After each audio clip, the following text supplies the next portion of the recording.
Welcome back to In Rhythm Podcast, episode 5. I'm Will. I'm with Graham G. Herbo. Yes, sir. Today we're going to talk about the NBA All-Star teams, NBA team surprises, good and bad, Russell Wilson on the move, and an update on Tiger Woods' injury. Let's roll through this.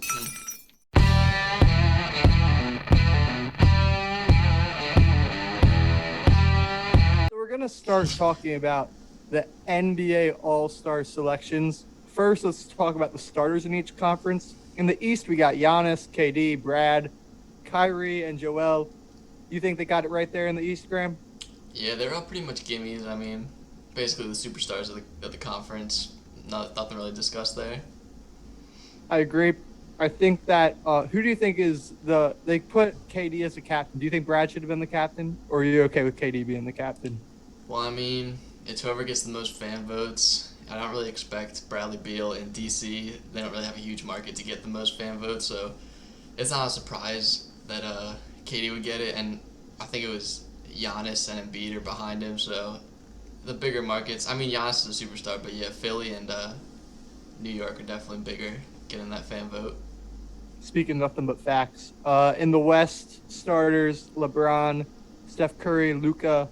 And I know we talked about that whole Luka Dame thing. Dame's on the bench, but we got LeBron, Steph, Luka, Jokic, and Kawhi Leonard starting in the West.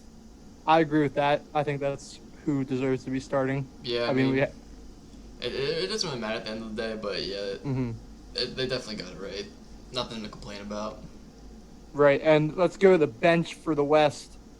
AD got selected, but he's out still with his injury. They put D-Book in, who was the biggest snub in my opinion, as averaging 25, 4 and 4, and they're like 21 and 11 right now. It's good that he got an All-Star selection. Do you agree? Yeah, I mean, I don't even think that Anthony Davis was playing like a give me like an automatic All-Star level this year. He just, I don't know, he definitely downgraded a lot in every aspect. So I knew he was gonna get voted, but it's kind of tough seeing him take a spot from D-Book. So I'm glad that he can get that spot in the end. Right. Totally. The thing about snubs with All-Stars is people will always complain this person should have gotten in, and we're gonna get into this later. But it's all about who should that person have replaced, right? That's Yeah, you gotta question. have the replacement. You can't just say, oh, you should have made it. You gotta come with everything. Exactly. It's not just a one-way street. They have a limit on who makes it. And then following up by that, the rest of the bench in the West. I see more snubs in the East, in my opinion, but we'll get back to the East after the West. The rest of the bench is filled with Paul George, who's balling this year, Rudy Gobert, defensive clamps, Dame, Dalla, Donovan Mitchell, Chris Paul, who he's kind of got it could be his last year type thing, and he's leading a good team. And then Zion Williamson, and then who I put as snubs down is De'Aaron Fox possibly. We talked about him in a few episodes earlier, but he has good numbers so far, 23, 3 and 7. But Sacramento market's small.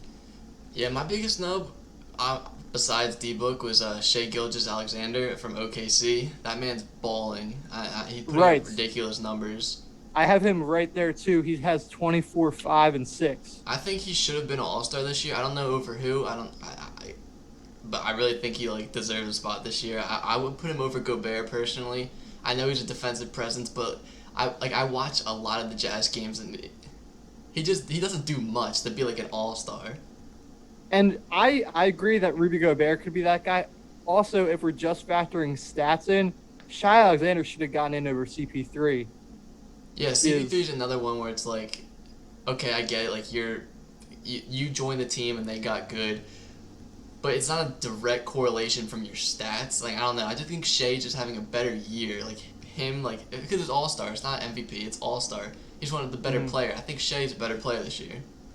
Right, and DeMar DeRozan, I agree. And DeMar DeRozan also got kind of snubbed as he's the best player on San Antonio, and they're 18 and 13 in the West. I don't think many people had them being as good as they are currently.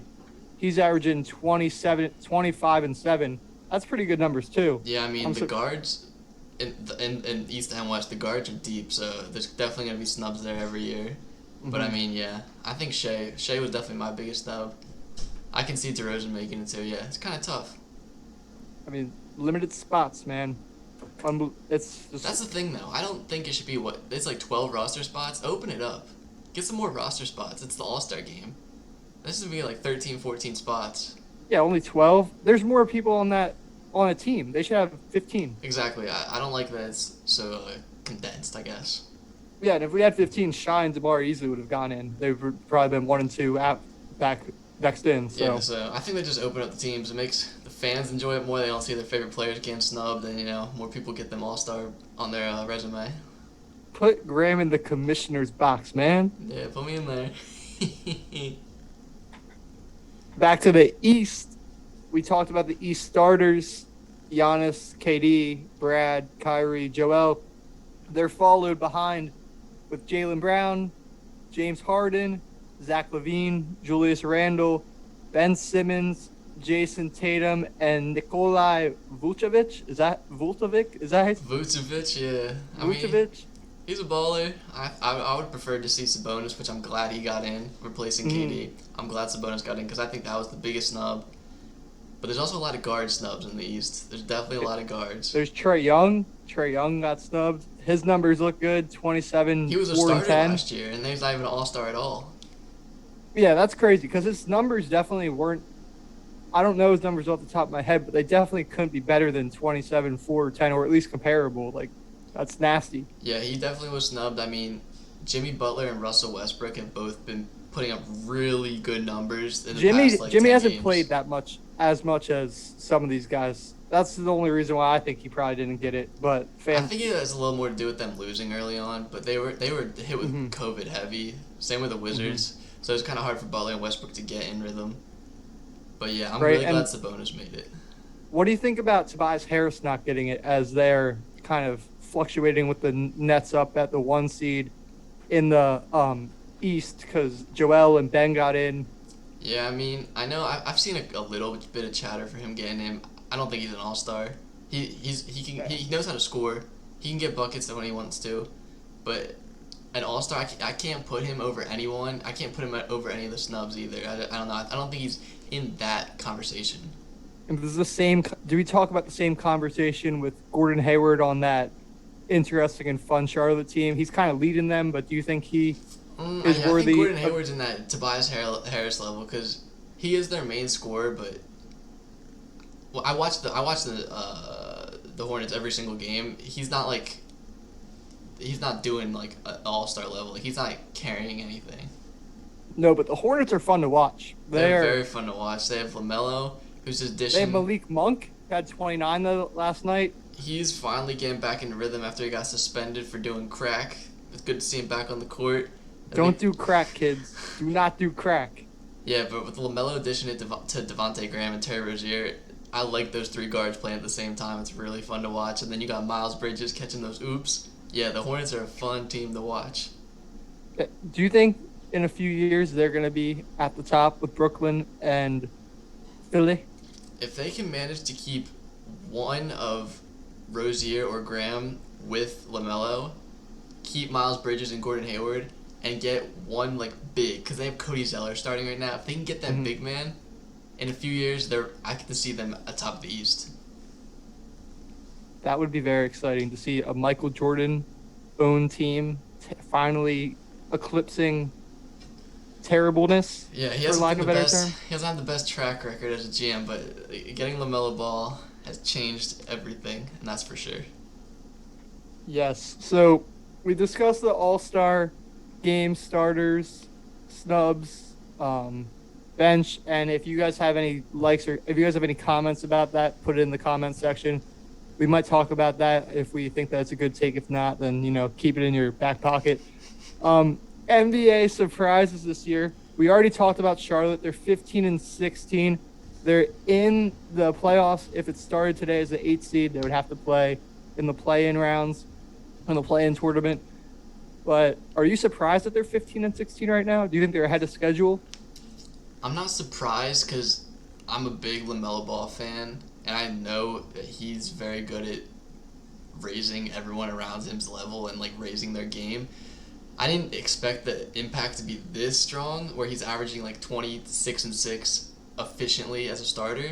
So it's really good to see that. But I'm not surprised by the Hornets because I guess I'm more surprised just with Gordon Hayward like performing himself. Because on the Celtics, he definitely had a down year, and everyone was kind of like, "Oh, why are you going into free agency? Like, just finish out your contract. You're not gonna get paid again."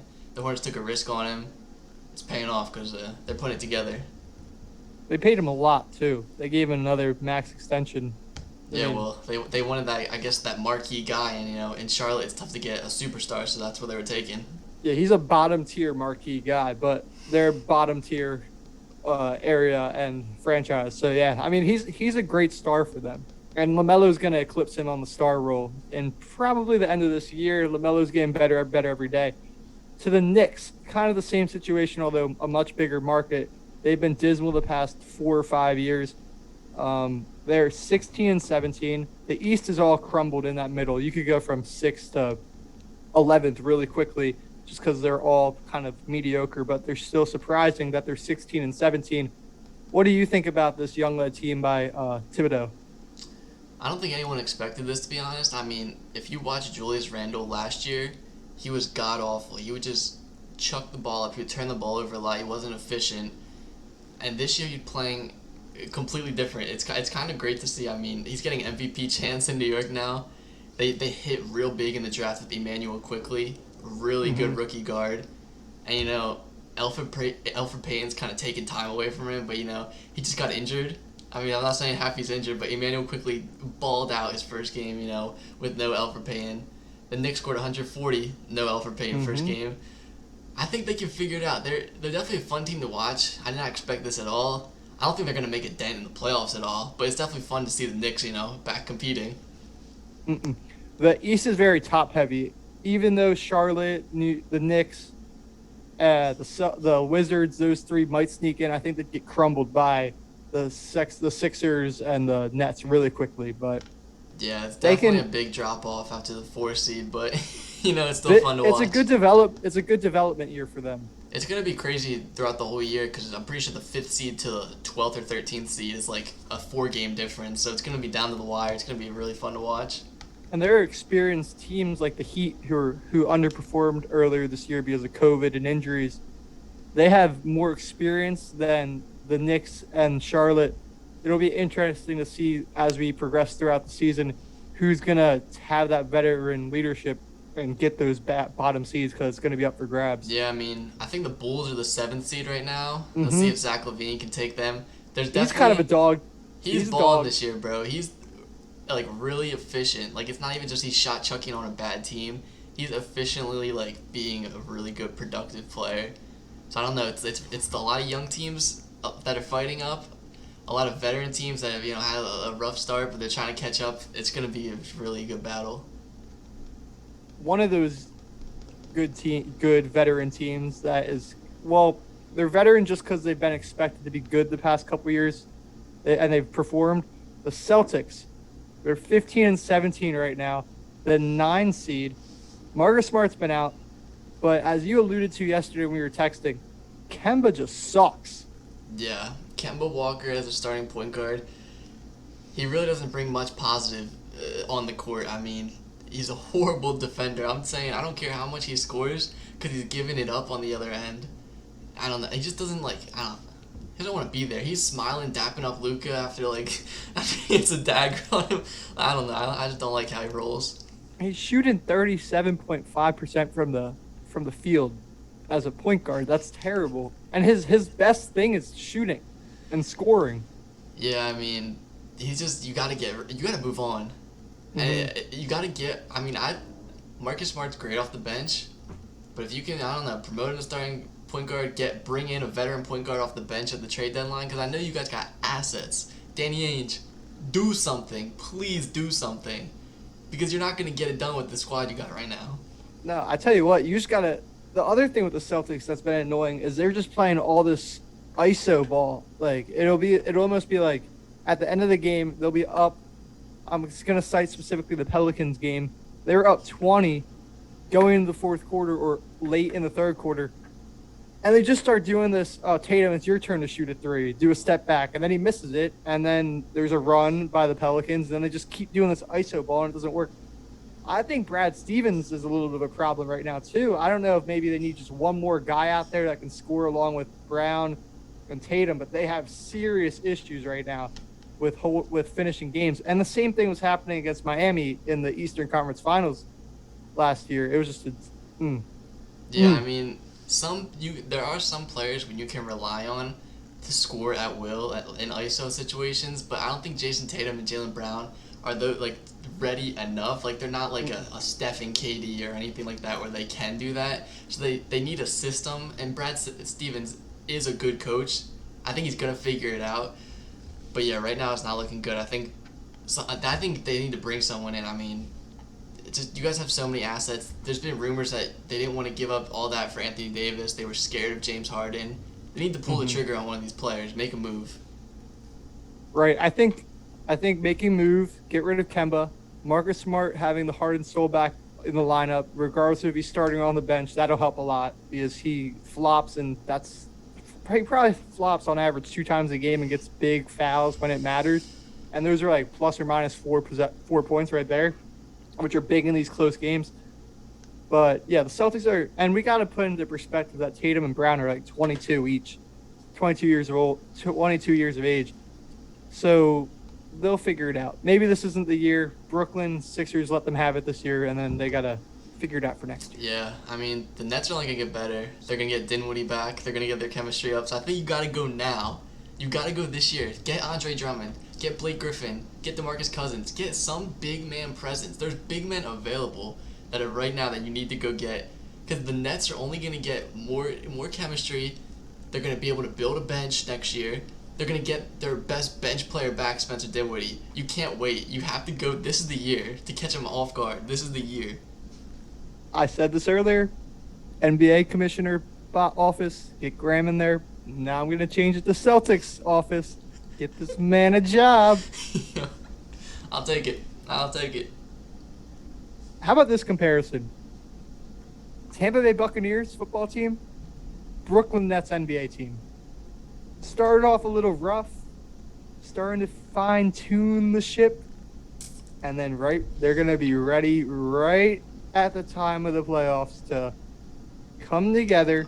When they had some doubts preseason with Kyrie not showing up, Harden being a little kind of story with his inconsistent behavior in Houston, Leonard Fournette, James Harden, Kyrie Irving, Antonio Brown, Kevin Durant, Tom Brady. I think you're reaching a little bit, but I mean, the Nets have won like 7 straight. They without KD, they figured it out. They're on cruise control. So you think? Well, they did start off kind of shaky though. Well, yeah, they did have problems, but it's different in an NBA season than an NFL season. They probably figured it out quicker than the Bucks figured it out. Well, the thing is, I mean, yeah, but the thing is, like, James Harden wasn't shaky on the Nets. He was shaky to get off the Rockets, and Kyrie was just having mental problems when there's a lot going on in the world, and he's, like, kind of like a woke type of guy.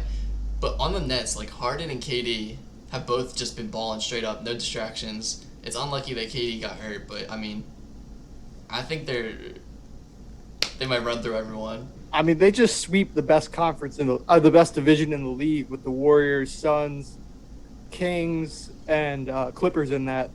They just 5 straight. They're going to be hard to beat, and I'm telling you, their chemistry is only going to get better. If a team like the Sixers, if they want to win, it's this year before everything can get gelled. You got to go right now. Scary days coming ahead for the Eastern Conference. Scary days. It's good. They basically copied what LeBron was doing. They're gonna win like 5 straight conference championships.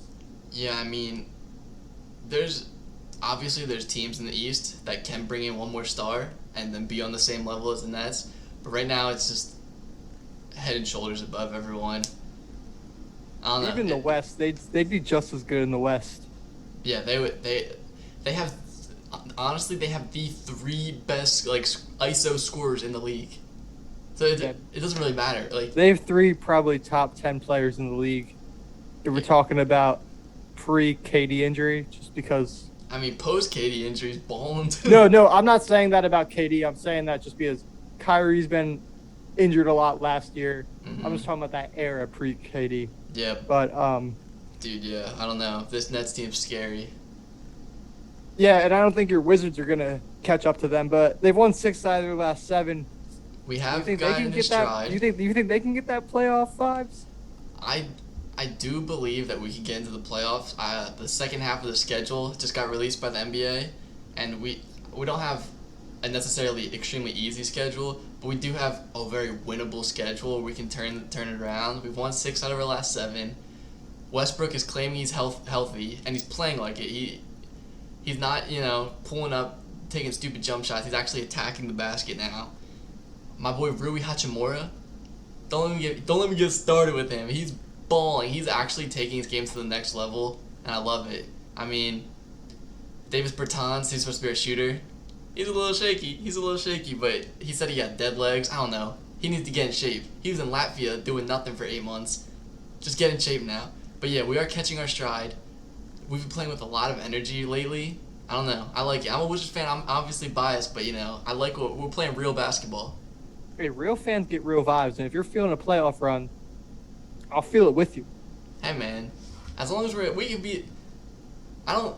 If we can get out of the play-in tournament, if we can get the 5-6 seed, it's possible. We're only like 4 games out of the 5 seed. It's like Really, really, that's all you gotta do. If you guys play 500 ball the rest of the year, you'll make the playoffs. exactly. And if we play above 500 ball, we're top 5, maybe home court advantage, maybe. And I ain't no mathematician, but 6-1 in your last 7, that's way above 500 balls. So Keep keep it up, doing what you're baby. doing. We got the leading scorer in the league, and we got Russell Westbrook, who's a triple double guy. He's gonna be producing. If Rui Hachimura can be that third guy consistently scoring 20 points per game, we're gonna win a lot. Hell yeah. Yes, sir, brother. Go Washington. Yeah, you on the train, baby. Get on the hype train. Nah. I'm riding with my Celtics. They're going to get that 8 seed. Yeah, they'll probably get that 5 seed, honestly. The They'll Celtics figure it will out. They'll figure it out. The East, you can fall and rise real quick. Mm-hmm. Going to the West, the Wild Wild West, the LA Lakers. Graham, I'm a little concerned. Are you concerned? Okay. They've lost 4 straight games against 4 quality teams, but there's now, not that it really matters, they're third in the West, but 4 straight losses, and 80 hasn't played. Does this show that LeBron is vulnerable right now?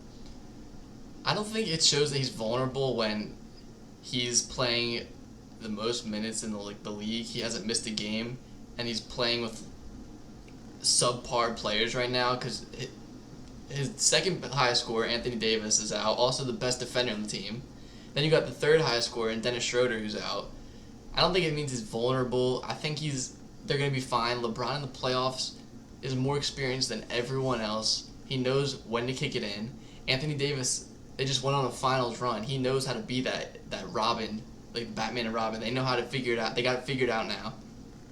I think they'll be fine. I mean, I don't see the Jazz as legit threats to make the finals. I think it's the Clippers that are the threats, and I can't picture a healthy Lakers team losing in 7. If you're gonna say, oh, they're injured, then yeah, they're gonna lose. But I don't know. A healthy Lakers team is not gonna lose, in my opinion. Right. They are constructed to win when AD and LeBron are healthy. If not, then it falls apart because that's just how they're built because they have to pay those 2 guys, so they can't get much other help around them. But I don't know. I'm just gonna keep it like that because the Jazz, like you said, you don't think they're credible. 22-2 in their last 24 games. That sounds pretty credible to me. They have Rudy Gobert. He's kind of like Draymond Green, if you will, with getting it done defensively and offensively barely. But I don't really like that. I don't really like that comparison. I'm just saying he's kind of like that winning factor that helps teams be successful. I think Draymond Green did 10 times more offensively. Back in the 2016 prime, now he does nothing offensively. Well, yeah, like if you're gonna compare him to Draymond, like obviously gonna compare him to Draymond when he's Defensive Player of the Year. Draymond. Right? Okay, sure, but Rudy Gobert's in the Defensive Player of the Year category every year. And then Draymond was also averaging like 8 or 9 assists. Which is what I'm saying. Like he does so much more offensively. True. Rudy Gobert's averaging 1 assist per game. How is that even possible when you're playing 40 minutes a game or 32 minutes a I game? mean, as a center, he doesn't really look to like, I guess, create. But I mean, you can see people like Jokic, like they do Yeah, that that. man's averaging like 10 a game. But he's like the best passing big man in our generation. Like he's just generational. True. I mean, you've seen True. like in 2015 the Hawks. They had like 65 wins. The Atlanta Hawks. They didn't even like give LeBron a problem. I But don't. Donovan Mitchell's a problem. He is a problem, but he's. They didn't. The Hawks didn't have anyone like Donovan Mitchell. They didn't have anyone like Donovan Mitchell, but I don't know. I just can't see Donovan Mitchell and Rudy Gobert carrying a team past Kawhi and PG or LeBron and AD. Well, didn't they go to 7 against Denver last year? They were one or Yeah, half. they blew a 3-1 lead to Denver. Mm. Well, what round was that? The first round? Yeah, Oh, it was 4-5 matchup. yeah, I'm pretty sure. Okay, yeah. So that was Denver's first 3-1 comeback, and then they had another one against the Clippers. But yeah, I don't know. I'm just not a believer in the Jazz until they do. Donovan Mitchell's too young to carry a team to the finals, in my opinion. Like he doesn't have that experience. What do you think they need to beat the Lakers? Do you think they should address something in before the trade deadline? I don't think they. There's no reason for them to address anything. They're the number one seed in the West. They have the sixth man of the year candidate in Jordan Clarkson. They have a really good defense. I just don't see them on the same level as like the Nets or the Clippers or the Lakers. That's just like how I look at it. Or are you surprised that they're 26-6? I knew they were gonna be good. I didn't think they were gonna be this good. So yeah, the record is pretty impressive. I wasn't expecting it, but I did expect them to be at the top of the West. I knew they had a lot of good players around.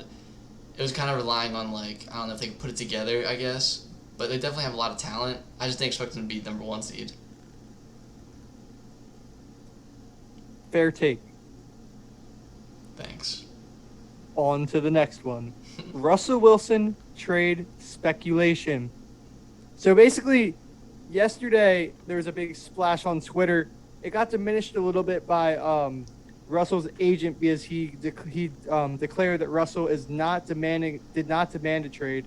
He wants to be in Seattle, but if a trade were to be considered by the Seahawks, Russell Wilson would only go to the Cowboys, Saints, Raiders, or Bears. Initial thoughts on this speculation? I just want to say I don't understand how the Bears keep coming up in these QB conversation. Like, I just don't see like why someone would want to go there. I know they have a good defense, but it just doesn't seem like a approachable area. Like, I don't know. The Raiders have a solid O line.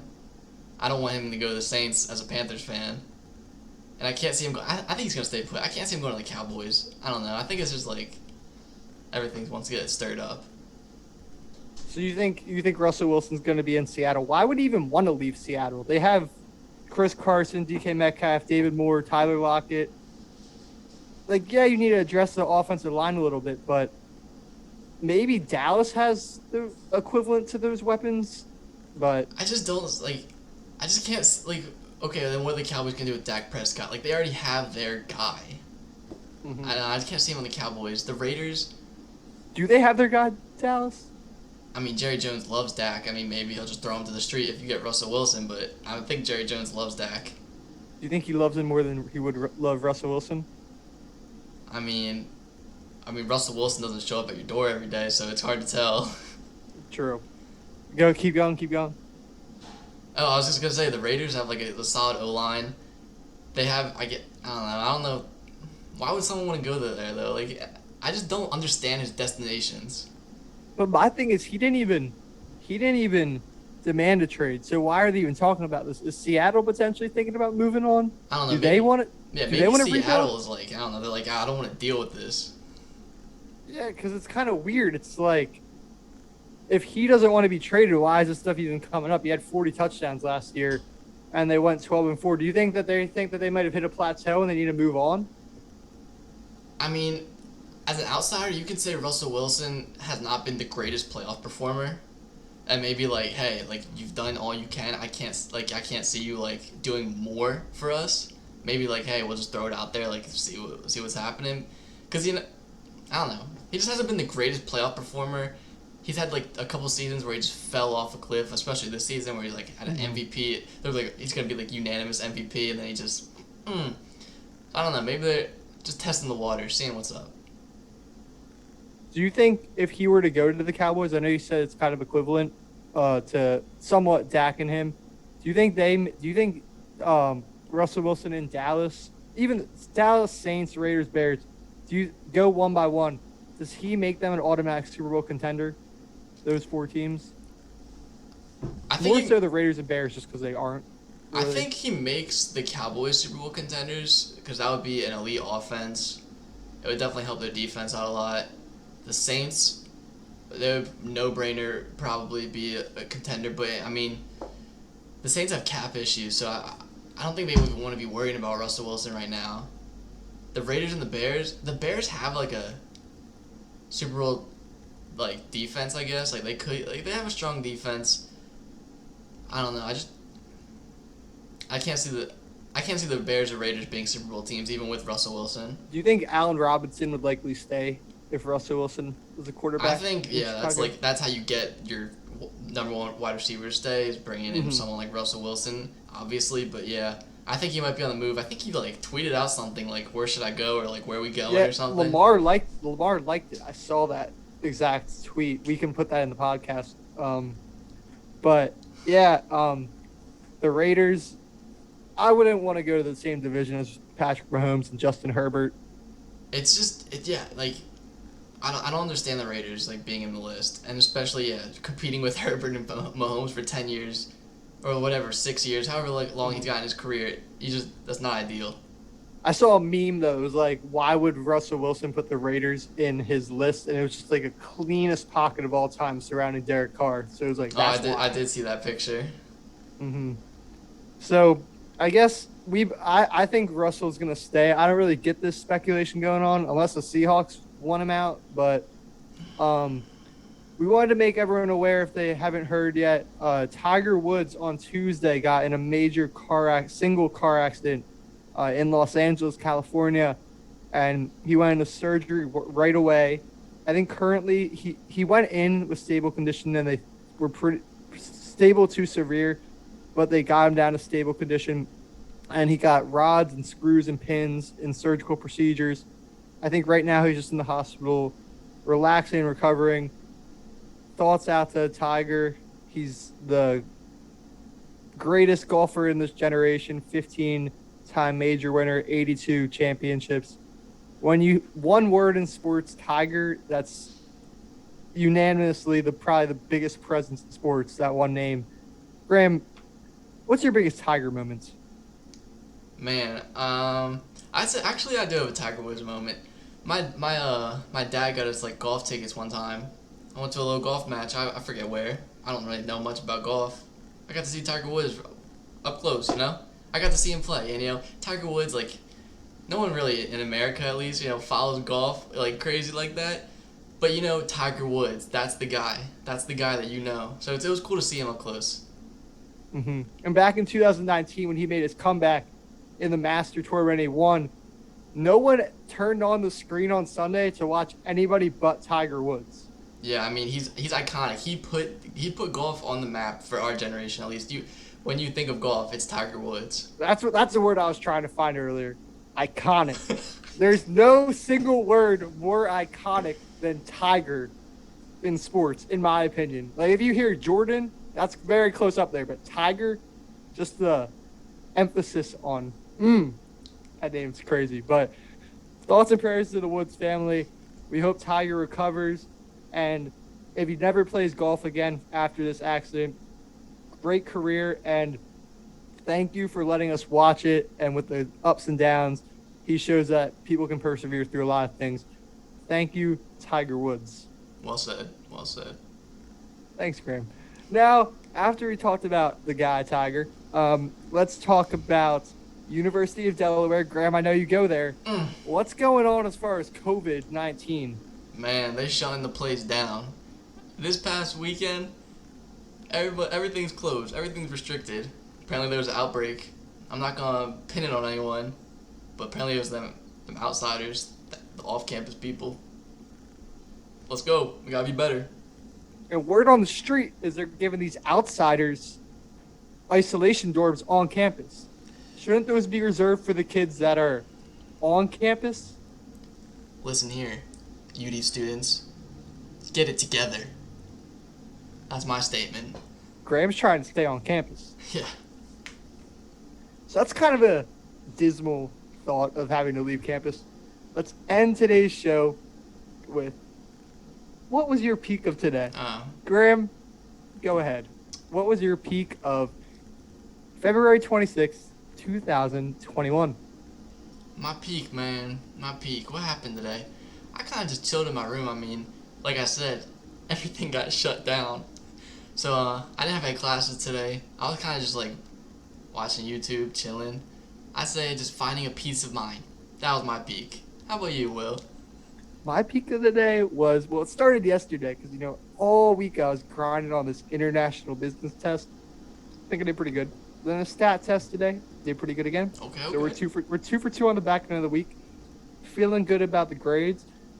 Before we also go, I wanted to say a little something about someone on my baseball team. Tyler Dunbar. I go to Elizabethtown College, and Tyler is a teammate. And I don't want to say anything, but he looks like Squidward from SpongeBob. Graham, send us out. Man, I don't even know how to follow up on that. All right. Thanks for watching, y'all. We appreciate that. Sorry to whoever he just roasted, man. See ya.